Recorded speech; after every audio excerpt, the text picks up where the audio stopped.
Assalamualaikum warahmatullahi wabarakatuh.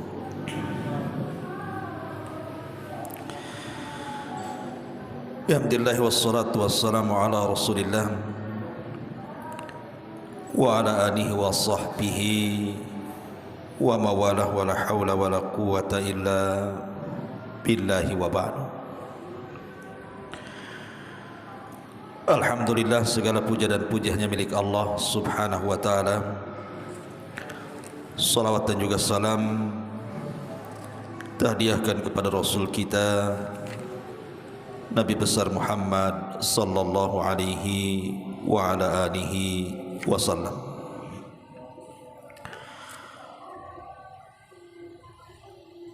Alhamdulillah, di malam hari ini kembali kita bisa duduk untuk bertolabul ilmi. Salawat dan juga salam demi keberkahan majlis di malam ini kita senantiasa hadiahkan kepada Rasul kita Nabi besar Muhammad sallallahu alaihi wasallam. Allahumma salli ala Muhammad wa ala alihi wa sahbihi wa man sara ala nahjihi ila yaumiddin. Ma'asyiral muslimin yang dimuliakan Allah subhanahu wa ta'ala, malam ini kita akan membahas surah Al-Muzammil ayat 1 sampai 7. A'udzubillahi minasyaitonir rajim. Bismillahirrahmanirrahim. Ya ayyuhal muzammil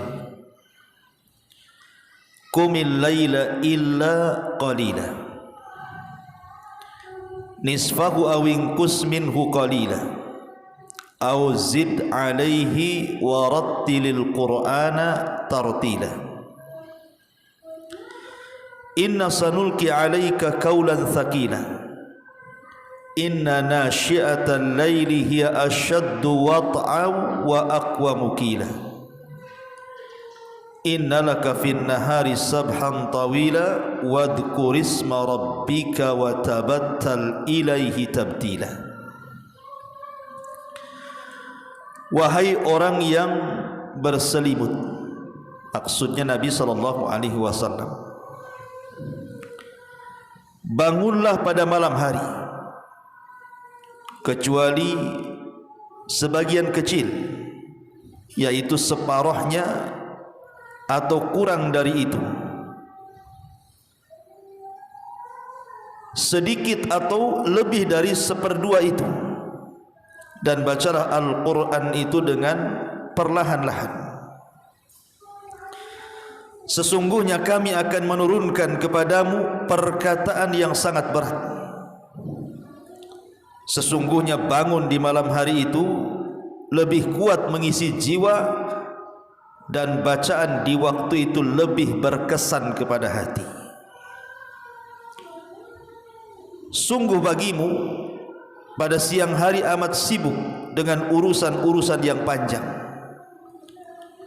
dan sebutlah nama Tuhanmu dan beribadahlah kepadanya dengan sepenuh hati. Ma'asyiral muslimin yang dimuliakan Allah subhanahu wa ta'ala, surah Muzammil ini ada yang mengatakan bahwa dia adalah surat yang diturunkan termasuk daripada surat awal-awal. Karena surat yang pertama itu turun surah apa? Surah Al-Alaq ayat 1 sampai 5. Kemudian surat yang kedua turun surah Al-Mudaththir 1 sampai 5. Kemudian setelah surah Al-Mudaththir turun surah Nun wal qalami wa ma yasturun. Baru kemudian surat yang keempat yang turun inilah surah Al-Muzammil. Jadi surah Al-Muzammil ini surat keempat, karena setelah Al-Muzammil kemudian suratul Lahab, dan yang keenamnya baru turun surah Al-Fatihah. Baru kemudian surat-surat setelahnya sampai 30 juz. Dari sini kita tahu bahwa surah Muzammil ini surah awal-awal, karena dia di nomor urut keempat setelah Al-Alaq, Al-Mudaththir, surah Nun, kemudian Muzammil. Itu dari segi turunnya. Ma'asyiral muslimin yang dimuliakan Allah Subhanahu wa taala, surah Muzammil ini adalah teguran kepada Nabi sallallahu alaihi wasallam supaya Nabi sallallahu alaihi wasallam menghidupkan malam-malamnya dengan beribadah kepada Allah Azza wa Jalla. Karena Nabi ini akan menjadi seorang dai, seorang penyeru kebenaran kepada manusia, dan kekuatan seorang dai itu ada di malam hari. Kenapa demikian? Karena hidayah manusia itu ditentukan oleh Allah Subhanahu wa taala. Tentu dengan doa-doa kita supaya mereka menerima kebenaran. Dan doa yang paling mudah dipanjatkan dan diterima Allah Subhanahu wa taala adalah doa di sepertiga malam akhir. Kenapa demikian? Karena Allah turun di sepertiga malam akhir itu. Sebagaimana hadis yang ma'ruf, yanzilu rabbuna ila sama'id dunya fi kulli thuluthil lailil akhir wa dzalika kulla lailatin. Jadi Allah itu turun pada sepertiga malam akhir, dan itu setiap malam. Kemudian Allah Subhanahu wa taala akan mengatakan kepada hamba-hambanya, man yad'uni fa astajibalah wa man yas'aluni fa u'tiyah wa man yastaghfiruni fa aghfiralahu. Siapa yang berdoa ku kabulkan, siapa yang minta ku beri permintaannya, siapa yang minta ampun ku ampuni dosa-dosanya. Setiap malam Allah menawarkan 3 perkara ini. Makanya kenapa Nabi SAW diperintah Allah untuk mendekatkan diri di malam hari? Karena itulah modal seorang dai, modal seorang talabatul ilmi. Ma'asyiral muslimin yang dimuliakan Allah Subhanahu wa taala, di sini Allah Subhanahu wa taala katakan, ya ayyuhal muzammil, wahai orang yang berselimut. Maksudnya Nabi sallallahu alaihi wasallam, lihat bagaimana Allah memanggil Nabi kita. Tidak pernah dalam Quran ada panggilan ya Muhammad, tidak ada. Tetapi di Quran itu selalu panggilannya kepada Rasul mesti ya ayyuhan nabi, ya ayyuhar rasul, ya ayyuhal muddathir, ya ayyuhal muzammil. Selalu dalam Quran itu, tidak ada langsung menyebut ya Muhammad. Beda dengan nabi-nabi yang lainnya, Allah Subhanahu wa taala menyebut namanya. Ya Musa, ya Isa, ya Ibrahim, ya Daud. Selalu kita lewat dalam Quran itu Allah menyebut namanya langsung. Dan ini sebuah kemuliaan. Allah Subhanahu wa taala tidak menyebut namanya, tapi menyebut gelarnya. Di sini Allah mengatakan ya ayyuhal muzammil qumil laila illa qalila. Bangunlah di malam hari. Bangunlah di malam hari. Kecuali sebagian kecil. Nisfahu awinqus minhu qalila aw zid alaihi warattilil qur'ana tartila. Jadi Nabi sallallahu alaihi wasallam disuruh untuk menghidupkan malam itu dengan 2 cara. Pertama, separuh tidur, separuh menghidupkan malam. Nisfahu artinya separuh tidur sampai separuh malam, kemudian dari separuh malam bangun sampai fajar. Nisfahu awinqus minhu qalilan aw zid. Allah mengatakan atau kau tambah enggak apa-apa. Kalau ditambah dari separuh berarti menjadi 2/3.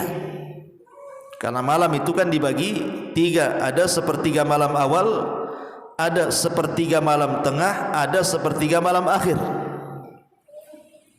Dan malam itu dimulai dari terbenamnya matahari sampai terbit fajar. Berarti sepertiga malam awal dari maghrib ke isya, sepertiga malam tengah dari isya ke pertengahan malam, baru kemudian sepertiga malam akhir sampai fajar.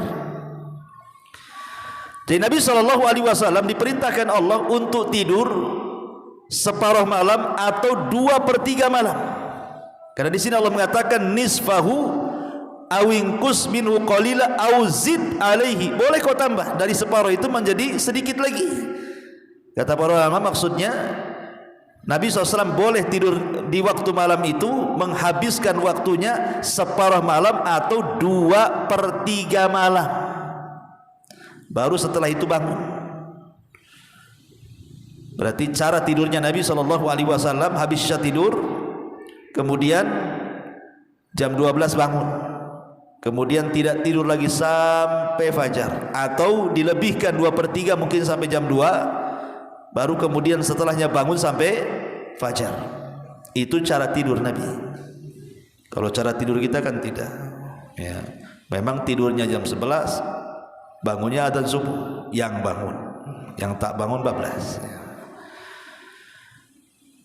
Di sini ma'asyiral muslimin yang dimuliakan Allah Azza wa Jalla, ketika turun surah Muzammil ini, maka Nabi SAW sejak itu tidak pernah nyenyak tidur. Walaupun tidur, yang tidur itu matanya saja, hatinya tidak tidur. Surah Muzammil ini memang agak aneh, unik gitu ya, karena satu-satunya surat di mana akhir daripada surat menghapus awalnya. Jadi akhir surat ini menghapus hukum awalnya. Hukum awalnya mengatakan qumil laila, ini perintah. Dan dalam bahasa usul, al-amru tufidul wujub. Perintah itu asalnya wajib. Artinya solat malam itu ketika awal diperintahkan wajib bagi Rasul dan juga wajib bagi umatnya. Mereka wajib solat malam. Tapi kemudian di akhir-akhir ayat surah Muzammil dihapus kewajiban itu. Dihukum dimansuh, dihapus hukum wajib bagi umatnya, tetapi bagi Nabi SAW tetap wajib.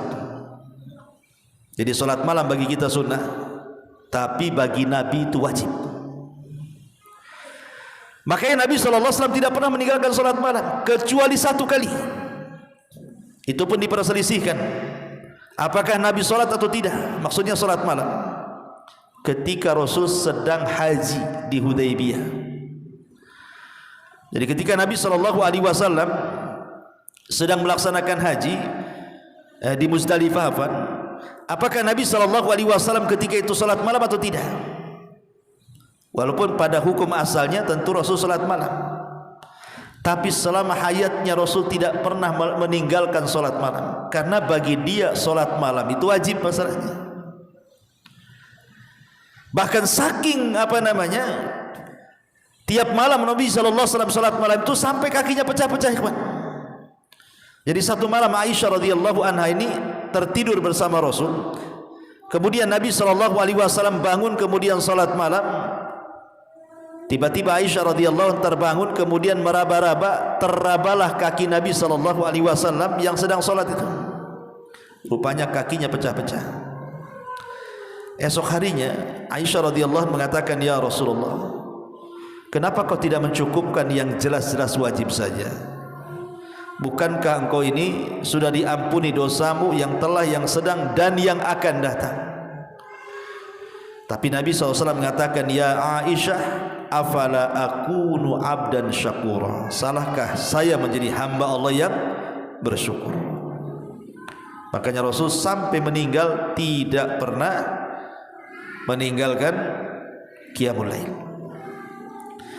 Ma'asyiral muslimin yang dimuliakan Allah Subhanahu wa taala, tadi saya sudah katakan bahwa malam itu dimulai kapan? Terbenam matahari, diakhiri dengan terbitnya fajar. Itulah disebut dengan malam. Karena kalau sudah terbit fajar itu sudah masuk pagi. Artinya di sini bahwa perintah qiyamul lail itu sudah dilakukan ketika terbenam matahari sampai terbit fajar. Disitulah perintah qiyamul lail sudah Sudah diperintahkan Allah Subhanahu wa taala, dimulai dari salat maghrib itu disebut qiyamul lail namanya. Karena qiyam lail itu tidak mesti tahajud, tidak. Qiyam lail itu tidak mesti tahajud. Berdoa, antum berdoa nih di malam hari, itu termasuk qiyamul lail. Kemudian membaca istighfar, itu termasuk qiyamul lail. Kemudian membaca Al-Quran, itu termasuk qiyamul lail. Kemudian berzikir, itu termasuk qiyamul lail. Kemudian berwudu, itu termasuk qiyamul lail. Termasuk juga salat, termasuk qiyam al-lail. Jadi qiyam lail itu umum. Beda kalau kita katakan tahajud, berarti dia khusus, berarti salat malam. Tapi kalau disebut dengan qiyamul lail, menghidupkan malam itu tidak mesti dengan salat. Umpamanya antum bangun tidur, melilirlah karena dingin, pengen kencing. Akhirnya antum ke toilet. Sebelum antum tidur lagi, antum sempatkan berwudu. Berarti antum sudah melaksanakan qiyamul lail walaupun hanya berwudu, gitu maksudnya. Ataupun hanya berzikir, atau hanya membaca Al-Quran tidak lama, ataupun membaca istighfar dan begitu seterusnya, itu sudah dianggap qiyamul lail itu. Ataupun salat malam, karena qiyamul lail itu kan umum, beda dengan tahajud khusus ya.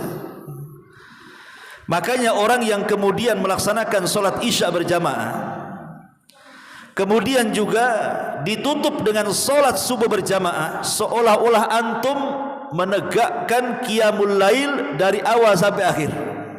Perhatikan hadis Nabi.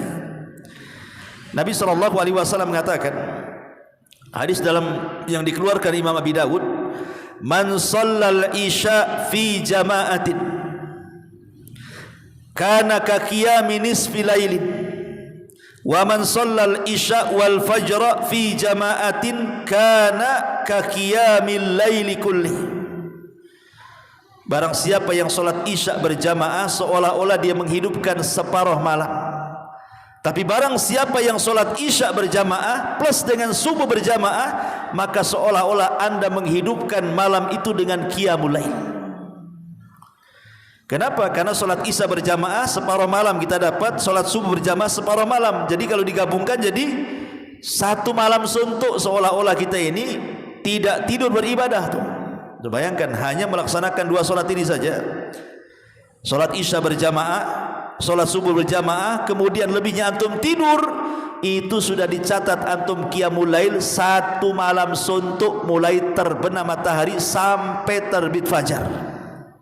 Nah, luar biasa kan itu. Kenapa demikian? Karena salat yang paling berat dilakukan orang munafik ini salat isya dan salat fajar. Nabi SAW mengatakan, inna athqala salatin 'alal munafikin salatul isya wa salatul fajri. Salat yang paling berat dilakukan orang munafik itu adalah salat isya dan salat fajar. Kenapa? Kenapa salat isya kok berat? Karena salat isya ini kalau orang sudah kerja capek di siang hari, itu mulai ngerayap ngantuknya itu di waktu isya. Nah, mulai dia ngantuk kan itu. Kenapa kemudian di sholat subuh? Karena sholat subuh itu asik-asiknya tidur itu. Asik-asiknya tidur kan subuh tuh, karena di situ kan mulai dingin tuh cuaca tuh kan. Makanya orang susah bangun. Lah ketika kemudian kita menjaga dua sholat ini dengan cara berjamaah, maka Allah Subhanahu wa taala berikan hadiah dengan cara apa? Seolah-olah kita menghidupkan malam semuanya.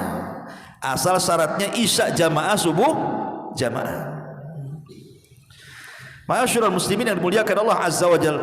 Tapi walaupun demikian, sepakat para ulama bahwa di antara pembagian malam, sepertiga malam awal, sepertiga malam tengah, sepertiga malam akhir, yang paling afdol secara konsensus para ulama, ijma' para ulama adalah di sepertiga malam akhir. Itu waktu yang paling afdol untuk beribadah. Ya sekitar jam 2 lah kan itu ya, sampai subuh gitu ya. Itu sepertiga malam akhir.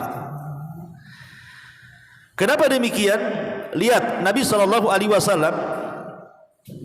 ketika memerintahkan kita untuk salat witir. Apa kata Rasul? Ij'alu akhira salatikum bil laili witra. Kata Nabi SAW, jadikan akhir solat malam kalian dengan witir. Bahkan dalam sebuah hadis Nabi SAW mengatakan, man khafa alla yakuma min akhiril laili falyutir awwalahu, wa man tama'a an yakuma akhirahu falyutir akhiral laili, fa inna salata akhiril laili mashhudatun wa dhalika afdal. Kata Nabi SAW, barang siapa yang takut tidak bangun di malam hari, maka boleh solat witir selepas isya. Tapi kalau dia bisa yakin tuh, bisa bangun di sepertiga malam akhir, maka lakukanlah witir di sepertiga malam akhir. Kenapa? Karena waktu itu kata Rasul, masyhudah, disaksikan oleh para malaikat. Dan ingat bahwa seafdol-afdolnya solat setelah solat wajib itu adalah solat yang dilakukan di malam hari. Dan solat yang dilakukan di malam hari yang paling afdol, tahajud dengan witir, itu adalah witir. Itu yang paling afdol dari semua solat sunnah. Solat witir itu solat yang paling afdol setelah solat wajib. Dan solat witir itu solat yang paling singkat dibandingkan semua solat sunnah. Walaupun demikian tetap yang paling afdal tuh. Kenapa? Karena witir itu bisa dilakukan 1 rakaat. Dan antum bisa memilih surat yang paling pendek. Inna a'tayna, selesai. 1 rakaat saja. Habis isya mamanya kan, pulang ke rumah karena takut nanti enggak bangun tengah malam atau enggak bangun sepertiga malam, ya sudahlah, salat 1 rakaat. Kita sudah melaksanakan solat yang paling afdol setelah solat wajib itu. Solat witir juga kan, singkat, padat, tapi paling afdol. Tapi walaupun demikian, jarang orang melakukan witir kecuali Ramadan. Karena habis tarawih witir kan itu ya. Ramadan aja orang tuh witir. Kok di Ramadan mana mau orang solat witir? Kecuali orang-orang yang dirahmati Allah Subhanahu wa taala saja. Ma'asyiral muslimin yang dimuliakan Allah Subhanahu wa taala. Bahkan salat malam ini ikhwan, disebutkan dalam hadis Nabi SAW mengatakan dia adalah da'bus salihin, kebiasaan orang-orang soleh, bahkan para nabi. Salat malam yang paling dikenal adalah salat malamnya Nabi siapa? Nabi Daud. Nabi Daud itu punya salat khusus, punya puasa khusus. Kalau puasanya disebut puasa Daud, kalau salat malamnya disebut salat malam Daud.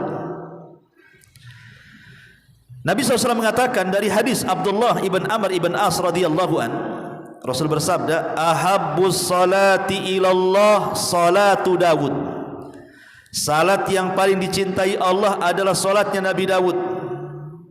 Wa ahabbus siyam ilallah siyamu Daud. Begitu juga puasa yang paling dicintai Allah adalah puasa Daud. Bagaimana dia salat malamnya? Kana yanamu nisfal laili wa yaqumu thuluthahu wa yanamu sudusahu wa yasumu yauman wa yuftiru yauman. Beliau tidur setengah malam, kemudian bangun qiyam lail sepertiga malam, dan tidur lagi 1/6 malam, kemudian beliau berpuasa selang-seling, 1 hari puasa 1 hari tidak. Dari sini kita tahu bahwa solat malam itu kebiasaan para nabi, termasuk Nabi Daud di sini, dan juga kebiasaan orang-orang soleh. Solat malam itu kebiasaan orang-orang soleh. Ma'asyiral muslimin yang dimuliakan Allah Azza wa Jalla. Tetapi sekali lagi bahwa menghidupkan malam tidak mesti harus dengan solat. Kadang ada orang kan waktunya iqbal, ada waktunya idbar. Hati itu kadang-kadang semangat, kadang-kadang futur kan gitu. Kalau lagi semangat mungkin solatlah kita. Tapi kalau tidak semangat solat, qiyam lail itu tidak mesti solat. Antum bisa baca Quran, itu disebut qiyamul lail. Atau semata-mata antum berwudu, itu sudah qiyamul lail tuh. Atau antum berzikirlah habis bangun tidur itu, antum berzikir, membaca doa habis tidur umpamanya, alhamdulillahilladzi ba'da ma amatana wa ilaihi alhamdulillahilladzi ahyana ba'da ma amatana wa ilaihi nusyur. Kemudian antum bertasbih, bertakbir, bertahlil, subhanallah, alhamdulillah, begitu seterusnya. Antum sudah dianggap qiyamul lail. Perhatikan satu hadis yang sering saya sampaikan. Nabi mengatakan, yaqidu syaitan ala qafiyati ra'si ahadikum idza huwa nam salasa uqadin. Jadi setan itu akan datang kepada kita setiap kita hendak tidur. Kemudian dia akan membawa tali, kemudian mengikat tengkuk kita 3 ikatan. Dan itu setiap malam ada setan itu yang bawa tali itu. Nah, cuman kan gak nampak aja setan bawa tali itu. Oh, nampak ya, kita kejarlah, ambil talinya. Jadi setan itu bawa tali untuk apa? Untuk mengikat tengkuk kita. Dan saya katakan ikhwan, setan itu tidak bisa menguasai ubun-ubun kita. Sering saya katakan kalau orang barat membagi otak itu, mereka ada istilah otak kanan, otak kiri. Itu kalau barat membagi otak. Tapi kalau kita konsep Quran, otak itu dibelah menjadi 2. Ada otak depan yang disebut dengan nasiyah ubun-ubun, ada otak belakang yang disebut tengkuk. Tapi ada juga yang ngomong tak ada otak kau katanya. Padahal semua orang ada otak. Ada orang ngomong gitu tuh, tak ada otak katanya. Semua manusia ada otaknya. Jadi otak itu ada depan, ada belakang. Itu konsep Quran tuh. Lah, setan itu tidak bisa menguasai otak depan. Namanya nasiyah, karena Allah mengatakan nasiyatin biyadi, ubun-ubun manusia itu ada di tanganku. Maka lihat ketika setan bersumpah di hadapan Allah untuk menggoda Bani Adam, saya akan goda mereka dari arah kanan, dari arah kiri, dari depan, dari belakang. Tapi dia tidak mengatakan dari atas. Kenapa? Karena ubun-ubun tidak bisa dikuasai setan. Setan itu hanya bisa menguasai tengkuk kita. Dari belakang dia enggak gentle dia main belakang dia mengikat belakang aja dia. Diikat tuh. Berapa ikatan kata Rasul? Salasu uqadin, 3 ikatan.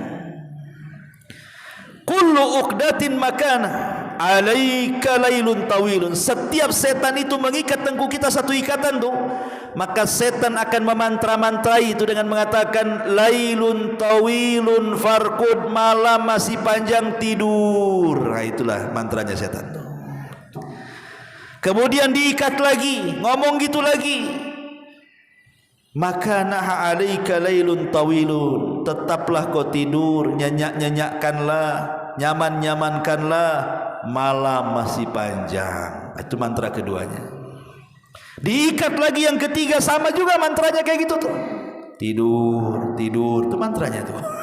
Mantranya setan. Pada ada subuh masih di mantra-mantra aja. Tidur, tidur, oh iya masih malam. Gimana nggak malam? Ya. Gorden hitam, lampu mati kan itu, gelap semua. Alarm sengaja tadi dihidupin pak, dibanting sama dia. Jadi setan itu senantiasa membuat kita tidak bangun tidur.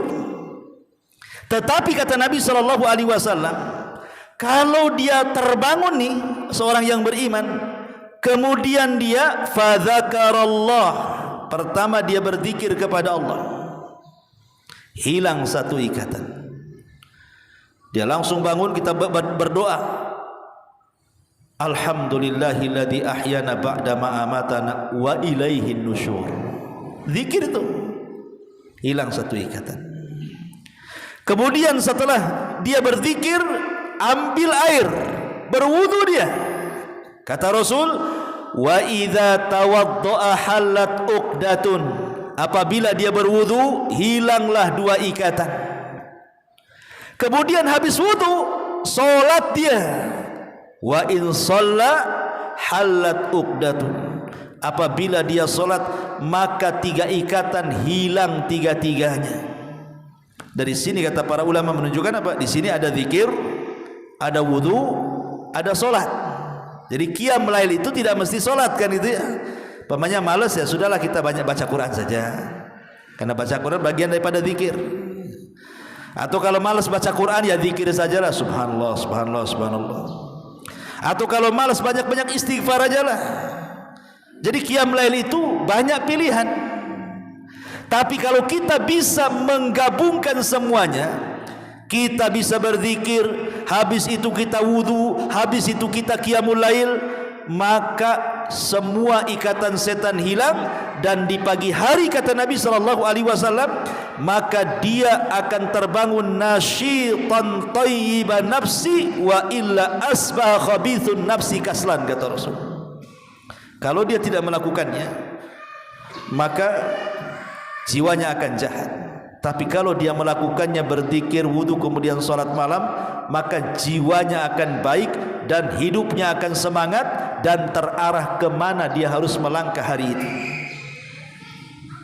Tapi orang yang tidak pernah qiyamul lail, ikhwatu fiddin, hidupnya rungsek biasanya. Kata ulama, orang kalau tidurnya bangun jam 6, bangun jam 7, bablas begitu saja malam itu, orang seperti ini orang yang paling banyak masalah. Ada aja masalah tuh, enggak berhenti masalahnya. Kadang masalah itu tidak tahu dari mana datangnya, tahu-tahu ada aja masalah tuh. Karena mereka tidak pernah melepas ikatan setan yang ditengkuhnya, makanya ruwet ya. Coba bayangkan kalau satu malam 3 ikatan, 2 malam 6 ikatan, 3 malam 9 ikatan, 100 malam apa enggak? Ini kan benangnya udah ngumpul, cemana nari benangnya tuh. Udah banyak kali ditengkuknya diikat sama setan, enggak bisa bergerak lah kan begitu di situ. Makanya di sini ma'asyiral muslimin yang dimuliakan Allah Azza wa Jalla, lihat bagaimana pentingnya kita ini qiyamul lail. Bahkan Jibril alaihi salatu wassalam, Jibril ini kalau turun menemui Rasul, tidak mungkin turun kecuali membawa perintah yang besar. Tak mungkin Jibril turun hanya ngajak ngobrol Nabi saja kan, enggak mungkin, mustahil. Lain dengan kita, Pak Edi turun ngobrol aja, ya kan gitu. Tapi kalau Jibril kan tidak bisa main dipanggil-panggil kayak gitu kan. Jibril turun, saya mau ngobrol, nggak mungkin ya. Pasti Jibril itu kalau turun atas perintah Allah dan membawa perkara besar kepada Nabi SAW. Satu hari Jibril turun menemui Nabi SAW, sebagaimana riwayat Imam Hakim dalam Mustadraknya dari hadis Salim bin Sa'ad radhiyallahu anhu. Ja'a Jibril ila Rasulillah SAW, datang Jibril kepada Nabi SAW, faqala, dan dia mengatakan, ya Muhammad, ish ma syi'ta fa innaka mayyitun, wa ahbib man syi'ta fa innaka mufariq, wa'mal ma syi'ta fa innaka majziyun, wa'lam anna syarafal mu'min qiyamuhu bil laili wa izzuhu istighna'uhu anin nas. Kata Jibril, wahai Muhammad, hiduplah sesuka hatimu karena engkau pasti akan mati. Cintailah orang yang kau cintai sesuka hatimu, karena pasti orang yang kau cintai akan berpisah dari kamu. Dan beramallah sesuka hatimu, karena pasti semua amalan akan ada balasannya di hadapan Allah. Kemudian syahidnya di sini, ingat, kata Jibril, wa'lam, ingat, anna syarafal mu'min, kemuliaan seorang mukmin itu adalah qiyamuhu bil laili, ketika dia bisa menegakkan salat malam. Tidak mesti salat, pokoknya qiyam lail. Qiyam lail itu saya katakan tadi kan, tidak mesti harus salat, baca Quran qiyam lail, berwudu qiyamul lail, atau antum sedekah di malam hari termasuk qiyamul lail juga tuh. Seperti yang dilakukan siapa? Zainul Abidin, cucu Nabi sallallahu, cicit Nabi sallallahu alaihi wasallam, putra daripada Husain ibnu Ali. Itu kalau sedekah malam-malam, ikhwan. Jadi setiap malam dia bawa gandum, dia cari tuh orang-orang fakir Madinah. Setiap malam sebanyak 70 rumah fakir digendong sendiri, diletakkan di rumah fakir. Nanti ambil lagi, diletakkan lagi. Setiap malam 70 fuqara Madinah diinfakin dia. Walaupun demikian, kadang-kadang ada orang fakir itu yang tak tahu berterima kasih, menuduh Zainul Abidin itu bakhil katanya. Kenapa? Karena tak tampak sedekah. Kaya tak tampak sedekahnya. dibilang bakhil. Pada setiap malam dia gendong gandum tuh. Tapi orang-orang menganggap dia bakhil. Kalau orang kaya sekarang kan tidak. Kalau bagi sembako aja wajib diviralkan. Ada kamera-kamera CCTV tersembunyi mesti ada tuh. Apalagi sekarang dunia prank, ya. Perang ke prank, ya. Perang-prank lah, kan itu ya. Kadang ngeprank orang gitu kan. Sok-sok ya sebenarnya kontennya baik, ingin menolong orang. Tapi dia tidak sadar ketika dia memvideokan umpamanya kan. Sedang bersedekah divideokan orangnya. Orang ini tidak tahu sedang divideokan kadang-kadang. Akhirnya tersebar mukanya. Orang yang tidak tahu dia miskin jadi tahu miskin kan itu. Kadang-kadang orang yang seperti ini dipermalukan juga. Konten-konten seperti ini baik, tapi apakah harus terus membuat konten? Dan saya yakin orang seperti ini dipertanyakan keikhlasannya. Kalau hanya untuk konten saja, hanya nyari cuan saja ya, memang tujuannya bukan sedekah kan begitu. Nyari subscriber aja yang paling banyak kan. Tapi lihat bagaimana dahulu orang infak itu, Zainul Abidin ketahuan infak itu setelah dia meninggal mana. Jadi dikasih tahu orang yang memandikannya bahwa punggungnya itu rusak karena setiap malam bawa gandum. Dan terbukti setelah dia meninggal tidak ada satu gandum yang ada di depan-depan orang kaya itu. Ada. Oh berarti tahu selama ini siapa yang infak kepada mereka. Zainul Abidin. Nah, ini buat kalau dilakukan di malam hari ya qiyamul lail juga kan begitu. Karena inti qiyamul lail itu kita bangun dalam rangka mendekatkan diri kepada Allah. Tapi itu jangan tiru. Ah, saya ingin tiru kayak Zainul Abidin. Gua beras satu karung cari ruli jam 2 kan. Antum masuk ruli antum diteriaki baling beras paling padahal itu sedekah tuh kan. Ya sekarang enggak usah, enggak perlu gitu-gitu. Sekarang ini sudah ada SMS banking. Ya, transfer saja. Pengemis-kemis saya punya iPad sekarang. Ya mungkin nanti ke depannya itu enggak ada lagi orang ngemis-ngemis pakai tangan tuh. Langsung dia ngasih nomor rekeningnya. Tolong kirimkan itu ya. Makin maju sekarang ini. Ma'asyiral muslimin yang dimuliakan Allah Azza wa Jalla. Jadi di sini Rasul Jibril alaihi salam mendatangi Rasul dan mengatakan inna syarafal mu'min qiyamuhu bil lail. Sesungguhnya kemuliaan seorang mukmin itu ketika dia bisa menegakkan malam dengan beribadah kepada Allah Subhanahu wa taala. Ma'asyiral muslimin yang dimuliakan Allah Subhanahu wa taala. Dahulu kita akan masuk ke kisah-kisah sekarang. Dahulu ada seorang budak perempuan milik Al-Hasan ibn Salih ibn Huyai. Jadi ada orang soleh di zaman salaf namanya Al-Hasan ibn Salih ibn Huyai. Itu punya jariyah, punya budak perempuan. Budak perempuan ini selalu membangunkan tuannya. Kalau sudah datang sepertiga malam akhir, dibangunkan itu tuan-tuannya itu, keluarga tuannya, suruh sholat malam.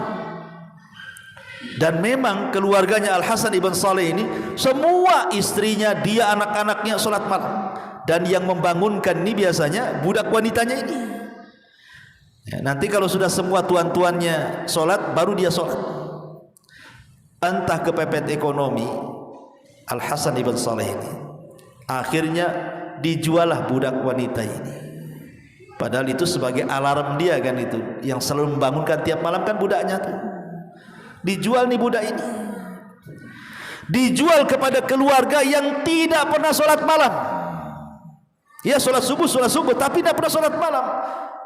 Jadi budak ini selalu sepertiga, karena kebiasaannya di keluarga Al-Hasan ibn Salih ini, kalau datang sepertiga malam maka dia menggedor pintu kamar tuannya. Wahai tuan bangun, waktunya sholat. Wahai tuan bangun, waktunya sholat.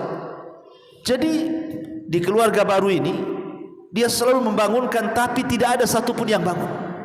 Tidak ada satupun yang bangun. Kemudian ditanya, apa kalian tidak pernah sholat malam? Iya, kami tidak pernah sholat malam, kami cukupkan dengan subuh saja katanya. Dari situ dia menangis. Kemudian mencela dirinya. Dia datang kepada majikannya yang pertama namanya Hasan ibn Salih itu dan mengatakan, kenapa engkau jual kepada ila qaumin su, katanya, Kenapa kau jual kepada keluarga yang jelek akhlaknya, katanya.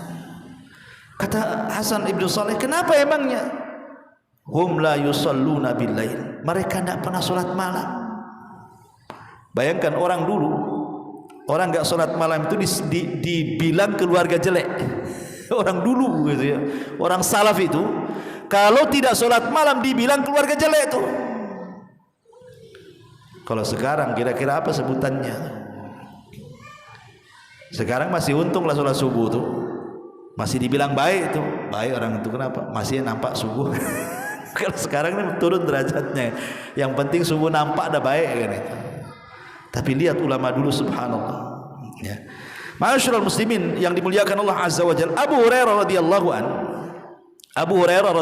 an dikisahkan kana yaqumu thulutsal laili wa taqumu imra'atahu thulutsal laili idza nama hadza qama hadza fayuhyuna al-laila jami'a.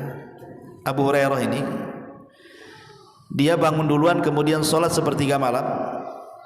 Setelah kemudian dia selesai sholat, dia bangunkan istrinya, kau sekarang gantian sholat, katanya. Nanti setelah kemudian istrinya sholat selesai, maka Abu Hurairah dengan istrinya sholat bareng-bareng.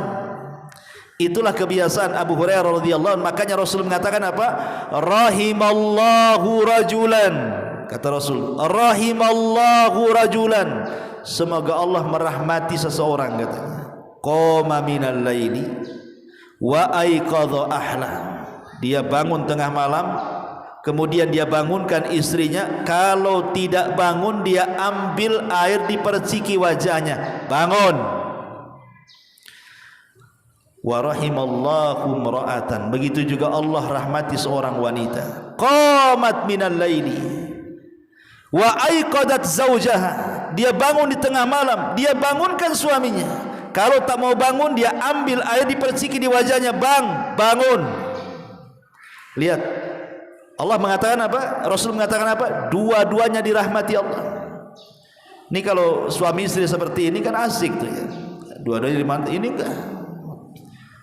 Ini kalau antum diperciki air sama istri lagi tidur, mungkin istri merciki satu kobokan, antum pula banjur dia satu ember. Dibalas kan itu. Apa-apaan ini kan itu. Ngantuk dibangunin. Karena kita tidak terbiasa sholat malam. Kalau terbangun malam itu kayaknya sayang. Sayang tidur lagi. Gitu. Jadi dalilnya sayang 2 jam lagi tidur lagi kan gitu ya. Mau mepet-mepet subuh aja dibilang sayang. Masyaallah muslimin yang dimuliakan Allah azza wa jalla. Kemudian juga dikatakan oleh Hasan Al-Basri rahimahullah, seorang alim min ulama'i tabi'in. Jadi dikatakan kepada Hasan Al-Basri itu, ma balu al-mutahajjidina min ahsanin nasi wujuhan. Ya Imam, kenapa ya orang-orang ahli tahajud itu wajahnya kok bersinar, bersih, enggak pernah kusut, kayaknya enggak ada masalah gitu kan. Kenapa ya bercahaya wajah orang-orang yang ahli tahajud itu? Lihat jawaban Hasan Al-Basri. Kata dia, li'annahum khalau birrahman fa'albasahum nuran min nurihi. Karena orang yang tahajud itu mereka sedang berkhalwat, bersendirian dengan Allah, maka Allah pakaikan kepada mereka baju cahaya dari cahayanya. Makanya lihat orang-orang yang suka tahajud itu bersih wajahnya. Ma'asyiral muslimin yang dimuliakan Allah subhanahu wa ta'ala, intinya bahwa sudah isya ya. Malam hari itu di sini dikatakan apa namanya? Inna nasyi'atal laili hiya ashaddu wat'an wa aqwa mukila. Sesungguhnya bangun malam itu lebih kuat mengisi jiwa dan bacaan Al-Qur'an lebih berkesan. Kenapa demikian? Karena malam itu biasanya ya, orang kalau bangun di tengah malam kemudian ibadah, dipastikan orang itu ikhlas. Mau dia sama siapa? Kecuali antum sholat malam di live di IG lain ceritanya kan. Tapi kalau sholat malam saja dipastikan dia ikhlas. Makanya Tamim ibn Aus Ad-Dari itu kan dikenal sholat malam tuh. Dikatakan ya Tamim, kaifa salatuka bilail? Macam mana solatmu di malam hari? Kok kamu kuat ya solat tiap hari, kok solat malam? Marah Tamim dan mengatakan, seandainya aku melaksanakan solat 1 rakaat katanya, dan aku tidak ceritakan kepada siapapun, lebih baik dibandingkan aku solat 1000 rakaat habis itu aku ceritakan kepada kalian katanya. Aku tidak akan cerita katanya. Nah, itulah keikhlasan ulama salaf. Subhanallah bihamdika asyhadu an la ilaha illa anta astaghfiruka wa atubu ilaik. Allahu ta'ala. Assalamualaikum warahmatullahi wabarakatuh.